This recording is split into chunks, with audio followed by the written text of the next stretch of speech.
This limitation also applies to information about parts of the world where we have not lived, to people we do not know in our own part of the world, and even to most events we have heard about in the lives of people we do know. The issue here is it's going to be tough if you apply this criteria, because now we're going to start ruling out all kinds of things, right? Information about parts of the world that we have yet lived in, we can't accept that. It's a perspective, right? Or information about people that we don't know in other parts of the world. We haven't experienced that. We haven't checked that out. So we can't really. And where does that leave us? Eventually, we're stuck in our own little world. And that's where he's going to come to here. And I always mention this too, is you have to make sure your terminology is consistent with what you think you're experiencing. Because sometimes, like when we read the early church fathers, we apply anachronistically terms to what they're saying, or misread when they talk about the real presence of Christ being in the Eucharist. The Catholics and the Protestants all get hullabaloo about wanting to shake their fist and put the quote in people's face. And then you realize, oh, for people pre-Enlightenment, the spiritual was the real presence. And so we have to make sure that we're not reading back into things or reading things separate from us. I'm big into trying to replicate Greek classical education systems and just trying to find how setting up a classroom in Plato's time would operate and how it would work and what that would look like. And sometimes I have to pull up schematics of what reconstructions of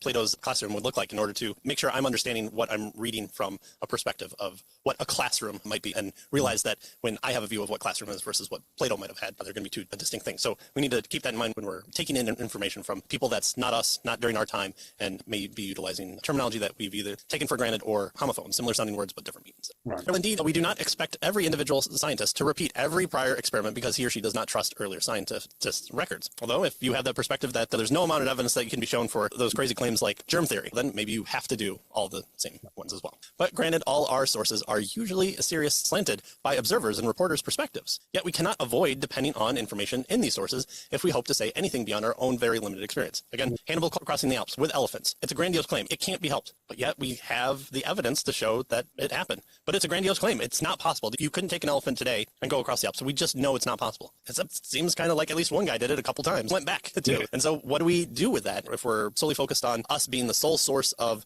dependable information? It doesn't seem like so everything is from a perspective, and so we can't trust anything unless we experience ourselves, or for scientists, repeat the experiment, that sort of thing. And we're left. What he tells us is, despite Western culture's individualism, which is what this boils down to, right? It's just about whatever I experience. Making direct experience of events a requisite for knowledge about them, as Hume, he says, seems to require for miracles, would postulate an autonomy more severe, he tells us, than any normal person would sanction and practice. Exactly. It just goes too far. Some things you have to say, okay, yep, that is from their perspective, but it seems like that did happen, and so we can have knowledge about that.